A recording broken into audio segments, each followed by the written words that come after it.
La Russie affirme que l'Europe n'obtiendra pas de gaz gratuit si les pays refusent de payer en Je roubles. voudrais aborder les questions que nous avons traitées la semaine dernière. Aujourd'hui, j'ai signé un UCAS qui établit des règles liées aux échanges de gaz avec les pays dits hostiles. Nous avons proposé un schéma tout à fait transparent pour nos partenaires pour qu'ils puissent ouvrir des comptes en roubles dans les banques russes. Et c'est par ces comptes que le paiement du gaz sera effectué et à partir de demain, c'est-à-dire du 1er avril de l'année en cours. Et si ces paiements ne seront pas effectués, nous considérons cela comme une obligation des clients comme non honorée, avec toutes les conséquences. Personne ne vend rien gratuitement. Et nous n'allons pas non plus faire de la charité. C'est-à-dire que les contrats en vigueur seront résiliés. Et je le répète encore une fois, tous les systèmes bancaires étrangers sont utilisés comme une arme pour exercer une pression sur les entités russes, que ce soit des banques, des entreprises, des personnes physiques, et quand les comptes sont gelés, et il n'y a aucune raison d'utiliser les valeurs monétaires de ces pays.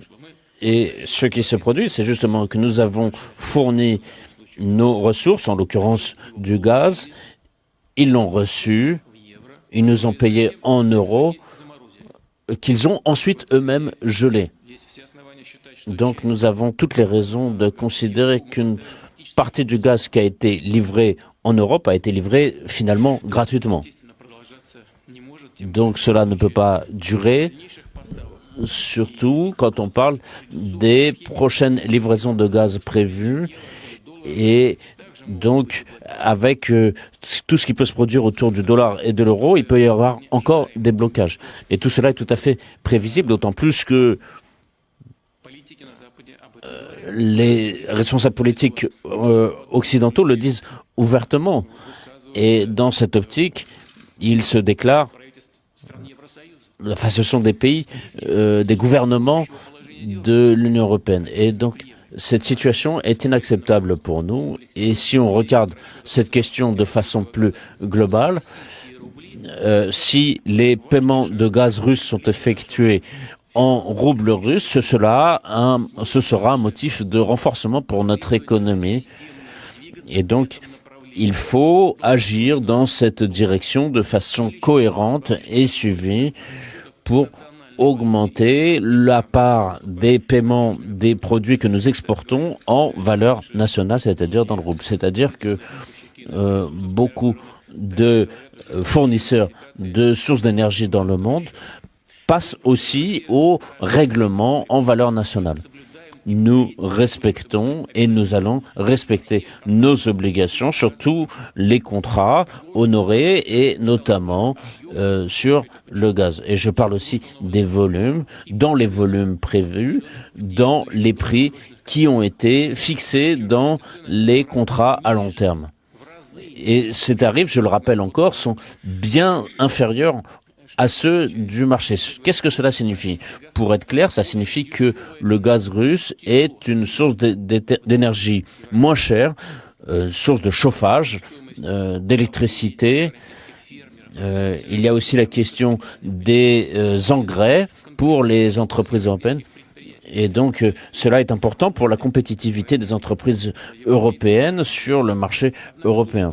Mais d'après les déclarations faites par certains responsables politiques, on voit que le souci de leurs citoyens n'est pas leur priorité, contrairement à la volonté de satisfaire la volonté américaine.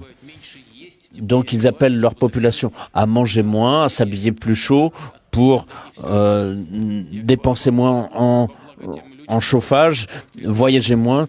Ils prétendent que c'est pour le bien de leur population.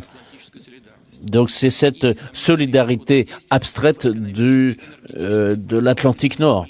Donc ça, c'est une politique menée par les pays occidentaux que nous observons depuis plusieurs années. Et après la crise alimentaire, il y aura une autre crise, la crise des migrations, d'abord dans les pays européens. Donc des décisions sont prises qui incite aujourd'hui à l'aggravation de la crise économique pour l'ensemble des pays et la plupart des liens économiques sont rompus. Cela provoque une inflation, des pertes d'emplois pour des millions de personnes. Et je le dis aussi, la crainte d'une famine étendue. Donc une question se pose, qui répond? Qui va être responsable pour tout ça? On comprend bien que les États-Unis cherchent à résoudre leurs problèmes au niveau national. Ils vont procéder à une nouvelle émission et leur déficit va augmenter. Mais pour les entreprises européennes, pour les pays européens, on voit ici des valeurs tout à fait records de déficit. Et leurs erreurs, ils essaient de nous les reprocher à nous. Donc c'est tout à fait manifeste. J'ajoute aussi que les États-Unis cherchent encore à gagner de l'argent sur la base de cette crise. Et comme ils l'ont fait lors de la Première et de la Deuxième Guerre mondiale, et récemment, dans leur agression contre la Serbie, contre la Yougoslavie, l'Irak, l'Afghanistan. Et donc ces incertitudes ne font qu'augmenter. Les ressources sont écartés des autres zones du monde, de la planète, qui pourraient en bénéficier. Ici, on voit que les Européens sont obligés de dépenser plus d'argent pour acheter du gaz américain. Et cela signifie pour l'Europe une désindustrialisation massive. Et sur le fond d'augmentation des prix et des services locatifs, on voit ici des repères tout à fait différents pour la vie des habitants. Et comme je l'ai déjà dit, les responsables politiques, pour leurs ambitions à court terme, vont faire payer les citoyens. Et cette guerre économique qu'ils essayent de déclencher contre la Russie, ou qu'ils ont déjà déclenché, si on peut dire. Mais ce n'est pas ces derniers mois. Mais les sanctions illégales n'ont cessé depuis de nombreuses années à être imposées contre notre pays pour casser notre souveraineté, notre potentiel économique et technologique. De toutes ces sanctions, je le répète, ont été préparées. Elles auraient été introduites de toute façon. Au fond, ce sont des sanctions qui nous sont imposées pour notre volonté, notre droit d'être indépendants, souverains, le fait que nous ne voulons pas danser la mélodie qu'on nous impose. Et dans cette politique de pression sur la Russie par les pays occidentaux,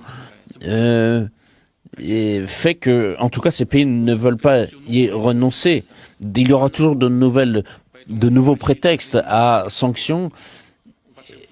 Et donc, il ne faut pas s'attendre à un changement d'orientation. C'est dans les prochains mois. Et je demande à la Banque centrale et aux autres services liés à l'économie du pays à se préparer à résister à cette sanction, à cette politique de sanctions contre notre pays. Et c'est une réelle politique aujourd'hui. Ce qui me paraît important ici, j'attire votre attention, c'est que quand on examine la situation, il faut le faire pour chaque pays, chaque secteur, chaque activité économique et mettre en place un plan de développement à long terme pour favoriser l'expansion de notre économie, de notre système de formation, favoriser une concurrence et encourager nos entreprises, les compétences et les capacités de notre secteur économique.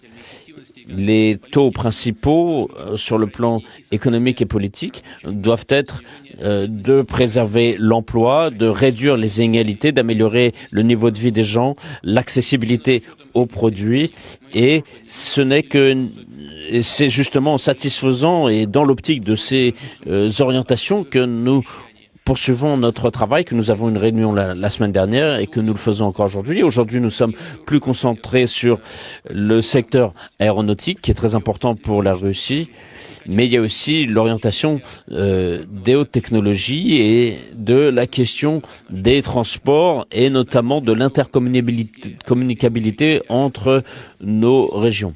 Je vous rappelle que c'est justement le secteur aéronautique qui a été victime des sanctions occidentales, notamment il y a un mois, notamment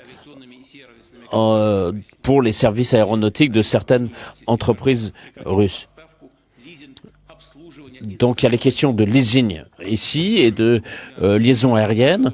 Et nos avions se sont vus en plus fermer l'espace aérien d'un certain nombre de pays européens.